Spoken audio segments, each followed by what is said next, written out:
lang mga kabro ko to. Finally, tinawagan na tayo sa ating truck, sa gumagawa ng truck natin. So, sabi before 6 daw, kailangan ma-pick up na namin or tomorrow. So, sabi ko syempre, dahil kailangan na natin ng truck natin, ngayon na natin kukunin. So, nagano kami ng Uber, hinantay na lang namin dumating. Tapos syempre, dinala ko na rin itong car seat ni Amaya. Ayun si Maymay. And then, yun nga, grabe, ang dami natin mga pinagdadaanan ngayon. So, dire-diretso lang. Tara, let's go. Yun no. So, ngayon, nandito na ulit tayo. Bali, ito na yung ating tag dito ang ating truck. So, check na muna natin. Tapos yung asawa ko nandun na sa loob. Alright. So, tingnan natin kung para magkaiwalay pa to. Oh.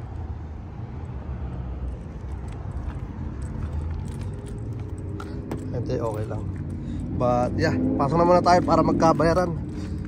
Okay, so tara, let's go. Excited na. Grabe, nabot tayo ng 4K, buti na lang 500 lang babayaran natin dito. Then the rest doon na sa natin, sa insurance. Ay. So tara, let's go. Let's go. Yun, pogi na ulit ang ating truck. Grabe, na-miss ko to. Yan. Yun, okay na siya. Bali, double check lang natin bago tayo umalis. So kung ano siya nasira, yun pa rin siya ngayon. Ayan, kumbaga bumalik na ulit yung pagkagwapo niya. Pero kailangan lang natin itong mahugasan, pero bawal pa daw itong i-car wash kasi kakapintura lang daw ng harapan. Ay. Grabe, napakalaking abala na ito. Isang buwan din tayong inabot. Yan. Okay. Tapos mamaya i-admit pa natin si Amaya. Bali mag-stay siya sa hospital ng 7 to 10 days. Grabe. Daming dito pagsubok dito sa mundo ng Gainesville. Alright. Pero mamaya ang plano, habang naayos muna ng asawa ko yung car seat, ang plano is ipapark ko sa Ronald McDonald yung natin, yung truck natin kung saan kami natuloy. Tapos magabang na lang kami ng bus. Sasakay kami ng bus. Kumbaga iiwas ko na to sa mga sa dito sa hospital, yung nagpa-park doon. Mga sila, baka maulit pa eh. And then isa-settle ko lang sila tonight. Tapos bukas larga tayo, punta tayo ng Pensacola. Sunduin ko yung mama ko. Tapos gagawin ko naman is pag sundo ko sa mama ko, hatid ko siya rito. Tapos pag hatid ko, balik ulit tayo sa Pensacola. Dire-diretso na yung natin, yung training natin. Yun ang para matapos na rin yung mga problema natin, tatapusin na natin. Bali, nakapag-usap na ako sa mama ko, then pumayag daw siya na palit kami dahil kailangan ko rin gumalaw para matapos lahat. And then yun nga, sa mga tutulong sa akin na tatalamin ko ng malaking utang na loob yan.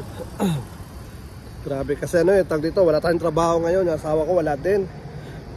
Nangyayari is dito kailangan namin suportahan yung anak ko. Siyempre malayo to 6 hours din yung layo nito sa atin. Okay. So yun, ayos na yata yung yung car seat. And then PM nyo lang ako mga kaburo ko to, sa may mga solid na dyan, tag dito kaburo ko to, tsaka may mga malalaking puso para sa akin. Yan. Sa hospital wala tayong masyadong problema sa hospital. Sa lang talaga sa pangangailangan natin sa monthly payment natin. Sa bahay, grabe, tumaas pa yung bahay namin. Ay. Okay lang yan. Alam ko may plano sigad para sa akin. So yun na nga mga kaburo ko to, bali mamaya update ko kayo. Tara, let's go. So yun na nga mga kaburo ko to, bali on the way na tayo pabalik sa natin, tag dito sa Ronald McDonald. Tapos waiting na lang tayo tag dito tawagan para kay Amaya dahil i-admit siya mamaya. So nire-ready lang yung kanyang tag dito kanyang room. After nyan, pag nasettle na sila doon, re-recta naman ako on the way sa tag dito sa Pensacola para asikasuhin na yung mga dapat natin asikasuhin. And then may papayo ko lang sa inyo, wag na kayo magtitiwala sa tag dito sa mga nagtatrabaho sa mga parking, mga sila na daw magpa-parking. Wag nang ganun. Grabe, laking abala sa akin. Tsaka ano na yun, hindi na mauulit yun. Kasi ano, sobrang dinamdam ko yun. Grabe. So yun na nga, on the way kami. Alright, so yun na nga mga kabro ko to. Bali, nasettle ko na yung mag-ina ko. Kumbaga, ano na tag dito, okay na sila rin sa ano, sa room nila. Kasi nga i-admin si Amaya ng ano, 7 to 10 days daw, sabi ng doktor, dahil meron daw virus na naman. So sana maging okay na si Amaya. And then ako naman, matagal tayo natenga. So gagawin natin is didiskarte muna tayo. Grabe, malapit na tayong ano, maubusan na tayo ng bala. Buti nakaraos tayo itong month. Bali magdadrive pala tayo ng ano, 5 hours ulit. Bali siguro palagay ko mga 7 hours tayo magdadrive dahil ano, may pahinga-pahinga tayo, tsaka mag-slowly lang tayo. Alright, kumbaga di tayo masyadong magmamadali. Kumbaga safety muna tayo. Okay, okay. So lalabas na tayo ng ano, ng parking area sa garage. Okay, dito tayo. Yan. Labas tayo dito mga kaburo to. Sobrang ingat ako ngayon. Kumbaga ano talaga, nadadala ako. Oh, okay. So yun na nga mga kaburo ko to. Bali ano na tayo, tag dito, biyahe na tayo. And then sa ano, tag dito, request lang ako sa mga ano natin, tag dito sa mga solid na nakakilala kay Kuya Brown G. Yan, re-request lang ako na baka may mga ano kayo, nakakaluwag-luwag. Yan, kung nakakaluwag-luwag kayo, baka naman tawag dito, makahingi ng ano, kakapalan ko na talaga yung mukha ko, makahingi man lang ng suporta. Dahil ano, tawag dito, suporta, ano, tawag dito, para sa ating pangangailangan.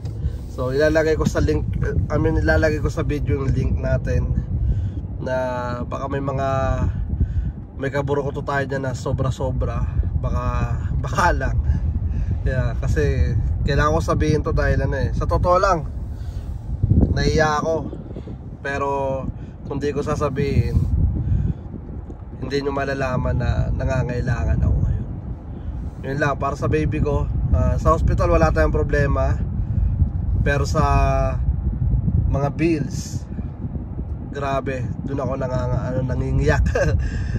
Pero ito yung sinusumpa ako sa sarili ko, na darating ang panahon, babalik ako yung video na to.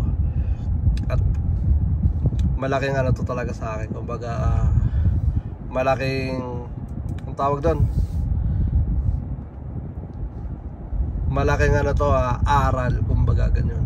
Tignan mo, ginawa nila Tag dito, labo pala ng salamin ko. Kailangan punasan mamaya, pupunasan natin mamaya yan.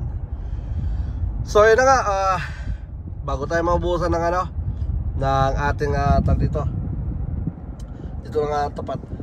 Mas maganda kung dito bago tayo mabuhusan ng boses natin, yun nga, maraming salamat sa lahat ng mga patuloy na sumusuporta sa akin. Matagal man tayong nawala sa ano, sa industriya ng vlog. Alam ko naman na marami tayo ritong na ano, na dito na inspire, na yung mga maraming natutunan sa atin kahit papano. Yan, ano yan, tag dito, malaking pasasalamat yan sa inyo. So tara, let's go, at babiyahin na muna ako. Tumahaba na yung video natin. Update ko na lang kayo kapag nakarating na tayo sa bahay. Doon na ako mismo magpapaalam, para naman alam nyong safe nakarating si Kuya Brown Gino. At lalaban tayo, magiging malakas tayo. Alright, so tara, let's go. You know, kamusta mga kalapatid? Bali, ito na pa rin continue natin kagabi. Nakatulog na tayo sa ano, sa rest area. Tapos pagkagising natin ng ano, ng mga magsi-6, remekta na tayo rito. So syempre ito kaagad, trabaho kaagad tayo. Sinek ko kaagad yung mga warriors natin. Ito yung mga bantay natin, pinakawalan ko kaagad. Baka sakaling di natin masabi. Tignan mo, may naano sa ilalim baka, Bruno. Yeah. Alright, so ano na nga, check lang natin. Tapos yung mga ibon natin, ito sila. Ayun grabe, taas lumipad. So pinakawalan ko muna sila ngayon dahil bukas at mag-ano tayo, magte-training tayo bukas. Dire-diretso na yung ano natin, tag dito yung ating